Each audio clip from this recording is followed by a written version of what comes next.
साल 2005 से 2007 के बीच गोताखोरों को पानी के अंदर डूबी हुई नगरी मिली थी, जो कुछ और नहीं बल्कि श्री कृष्ण की द्वारिका नगरी थी।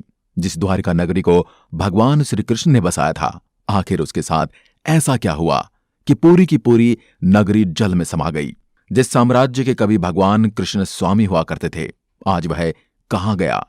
वहां क्या घटनाएं घटी जिसकी वजह से इतनी बड़ी नगरी पानी में डूब गई? तो चलिए फिर इन सवालों के जवाब जानने के लिए आपको लिए चलते हैं इतिहास के पन्नों में। सबसे पहले जानते हैं कि आखिर श्री कृष्ण द्वारका क्यों गए थे। दरअसल कृष्ण ने राजा कंस का वध कर दिया, तो मगधाधिपति जरासंध ने कृष्ण और यदुवंशियों का नामो निशान मिटा देने की ठान रखी थी। जैसे उसे मौका मिलता था, वह बार बार मथुरा और यादवों पर आक्रमण करता था। उसके कई मलेच्छ और यवनी मित्र राजा थे, और आखिर में यादवों और बाकी मथुरावासियों की सुरक्षा को ध्यान में रखते हुए भगवान श्री कृष्ण ने मथुरा को छोड़ने का निर्णय लिया। फिर विनता के पुत्र गरुड़ की सलाह और कुकुम्बी के आमंत्रण पर कृष्ण कुशस्थली आ गए। वर्तमान द्वारिका नगरी कुशस्थली के रूप में पहले से ही मौजूद थी। भगवान कृष्ण ने इसे उजाड़ हो चुकी नगरी को पुनः बसाया था। कृष्ण अपने 18 नए कुलबंधुओं के साथ द्वारिका आ गए। यहीं 36 वर्ष राज्य करने के बाद उनका देहावसान हुआ।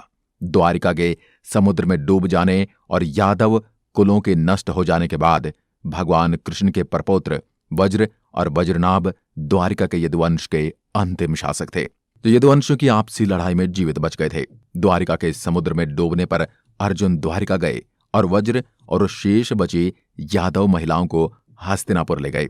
कृष्ण के परपौत्र वज्र को हस्तिनापुर में मथुरा का राजा घोषित किया गया। वज्रनाभ के नाम से ही मथुरा क्षेत्र को ब्रजमंडल कहा जाता है। दोस्तों, श्री कृष्ण की सुनहरी नगरी द्वारिका पानी में डूब गई। उसके पीछे 2 श्राप को कारण बताया जाता है। सबसे पहला जो श्राप गांधारी द्वारा श्री कृष्ण को दिया गया था, और दूसरा श्राप जो कि उनके वंश को दिया गया था ऋषि द्वारा।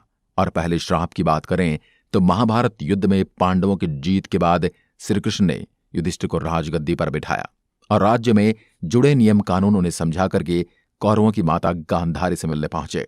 कहना के आने पर गांधारी फूट फूट कर रोने लगी और फिर क्रोध होकर उन्होंने श्री कृष्ण को श्राप दिया, क्योंकि उनके हिसाब से उनके 100 पुत्रों को मारने के पीछे सबसे बड़ा हाथ बस श्री कृष्ण का ही था। और इस श्राप को श्री कृष्ण ने खुद खुशी खुशी स्वीकार कर लिया। उन्हें भी पता था अगर वह गांधारी के पास जाएंगे तो उन्हें वह श्राप अवश्य देगी। उसके बाद भी वो वहां पर गए थे और श्राप में उन्होंने कहा कि जिस तरह तुमने मेरे कुल का नाश किया है, तुम्हारे कुल का अंत भी इसी तरह होगा। श्री कृष्ण साक्षात भगवान थे, चाहते तो इस श्राप को निष्फल कर सकते थे, लेकिन उन्होंने मानव रूप में लिए अपने जन्म का मान रखा और गांधारी को प्रणाम करके वहां से चले गए। और ऐसे उन्हें और उनके कुल को पहला श्राप लगा। इसके बाद दूसरा श्राप ऋषि द्वारा कृष्ण और उनके पूरे कुल को दिया गया था, और यह सब उनके पुत्रों की गलती से हुआ था। श्री कृष्ण के पुत्र सांब अपने मित्रों के साथ हंसी ठिठोली कर रहे थे। उस समय महर्षि विश्वामित्र और कण्व ऋषि ने द्वारका में प्रवेश किया। जब सांब के नवयुवक मित्रों की दृष्टि इन महान ऋषियों पर पड़ी तो इन पुण्य आत्माओं का अपमान कर बैठे।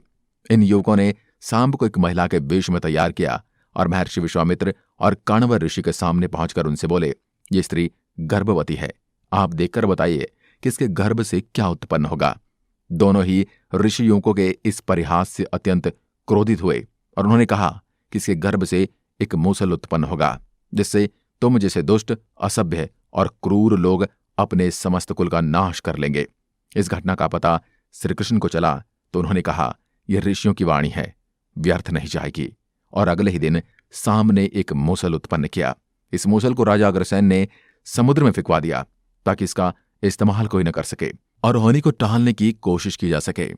साथ ही श्री कृष्ण ने नगर में घोषणा करवा दी कि अब कोई भी नगरवासी अपने घर में मदिरा नहीं बनाएगा, क्योंकि कृष्ण नहीं चाहते थे कि उनके कुल के लोग और संबंधी मदिरा के नशे में कोई अनुचित व्यवहार कर परिवार सहित एक दूसरे का नाश कर बैठे, क्योंकि ऋषियों की वाणी तो सच होनी ही थी। और उस वक्त यादवों में काफी ज्यादा गुरूर आ गया था, जिस वजह से मदिरा उनके सीधा दिमाग पर काबू कर लेती, और ऐसे में उससे क्या पाप होते ये कोई नहीं जानता। और यादवों को मदिरा पीना बेहद ही पसंद था। यानी ये सब धीरे धीरे अधर्मी बनते जा रहे थे। धार्मिक पुस्तकों के आधार पर महाभारत युद्ध के 36 वर्ष के बाद द्वारिका नगरी में बहुत अपशकुन होने लगे थे। यहां पर एक कहानी के मुताबिक चूहों की आबादी भी काफी बढ़ गई थी, जिससे अनाज भी बिगड़ रहा था। उन लोगों का रहना भी मुश्किल हो रहा था। यहां पर एक के बाद एक मुसीबतें आती जा रही थी। ऐसे में श्री कृष्ण समझ गए थे कि गांधारी का श्राप अब सच होने का समय आ रहा है। कान्हा ने सभी यदुवंशी पुरुषों को तीर्थ पर जाने के लिए कहा। इस पर सभी लोग द्वारिका नगरी से तीर्थ के लिए निकल गए।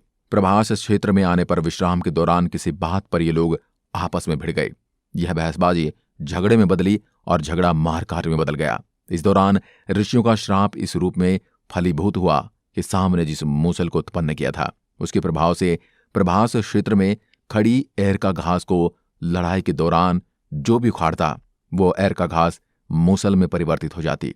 और ये कोई ऐसी वैसी मूसल नहीं थी, ये ऐसी मूसल थी जिसका एक प्रहारी व्यक्ति के प्राण लेने के लिए पर्याप्त था। इस लड़ाई में श्री कृष्ण के पुत्र प्रद्युम्न भी मारे गए। सूचना मिलते ही कान्हा प्रभास क्षेत्र पहुंचे।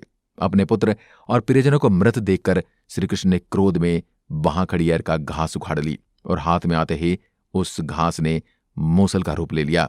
लड़ाई में जो लोग बचे रह गए थे, जिन्होंने अपने परिजनों को मारा था, श्री कृष्ण ने एक एक बार से उन सभी का वध कर दिया। अंत में सिर्फ श्री कृष्ण, उनके सारथी दारुक और बलराम बचे। इस पर श्री कृष्ण ने दारुक से कहा कि हस्तिनापुर जाकर अर्जुन को यहां ले आओ। फिर बलराम को वहीं रुकने को कहा और स्वयं अपने पिता को इस संहार के बारे में सूचित करने द्वारिका चले गए। कान्हा ने वासुदेव जी को इस नरसंहार के बारे में बताया और कहा कि जल्द यहां अर्जुन आएंगे। आप नगर की स्त्रियों और बच्चों को लेकर अर्जुन के साथ हस्तिनापुर चले जाइएगा। जब श्री कृष्ण वापस प्रभास क्षेत्र पहुंचे तब बलराम जी ध्यान अवस्था में बैठे थे। वो समाधि लेने की तैयारी में थे। कान्हा के पहुंचते उनके शरीर से शेषनाग निकले और श्री कृष्ण के आशीर्वाद से वो वैकुंठ धाम पहुंचे। और इस तरीके से बलराम जी ने अपने प्राणों को त्याग दिया। अब श्री कृष्ण इधर उधर घूमते हुए अपने जीवन और गांधारी के श्राप के बारे में विचार करने लगे और फिर एक पेड़ की छांव में बैठ गए। और कुछ कहानी के अनुसार वो समाधि लेने के ध्यान में बैठे थे और अपने देह को त्यागने वाले ही थे। उसी समय जरा नामक एक शिकारी का बाण उनके पैर में आकर लगा, जिसने दूर से उनके पैर के अंगूठे को हिरण का मुख समझकर बाण चला दिया था। जब वह शिकारी शिकार उठाने पहुंचा तो श्री कृष्ण को देखकर क्षमा मांगने लगा। कान्हा ने उसे अभयदान देकर देह त्याग दी।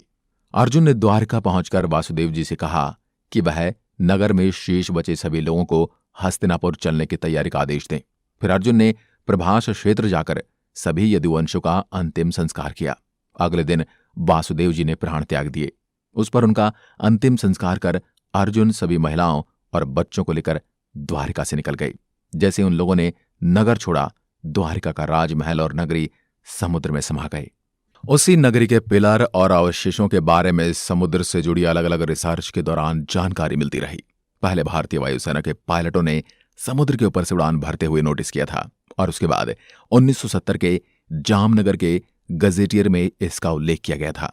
उसके बाद इन खंडों के बारे में दावों प्रतिदावों का दौर चल पड़ा। बहरहाल जो शुरुआत आकाश से वायुसेना ने की थी, उसकी सच्चाई भारतीय नौसेना ने सफलतापूर्वक उजागर कर दी।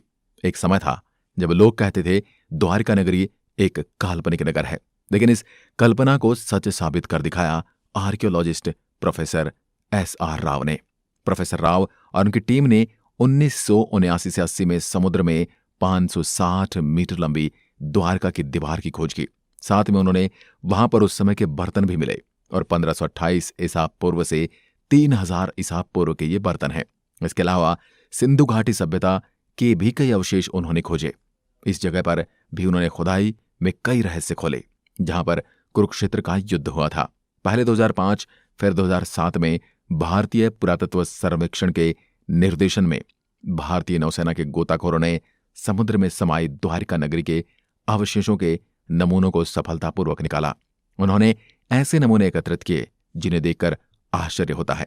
2005 में नौसेना के सहयोग से प्राचीन द्वारिका नगरी से जुड़े अभियान के दौरान समुद्र की गहराई में छोटे कटे छटे पत्थर मिले और लगभग 200 नमूने एकत्र किए। दोस्तों, आज की वीडियो में बस इतना ही। वीडियो में यहां तक बने रहने के लिए आपका बहुत बहुत धन्यवाद।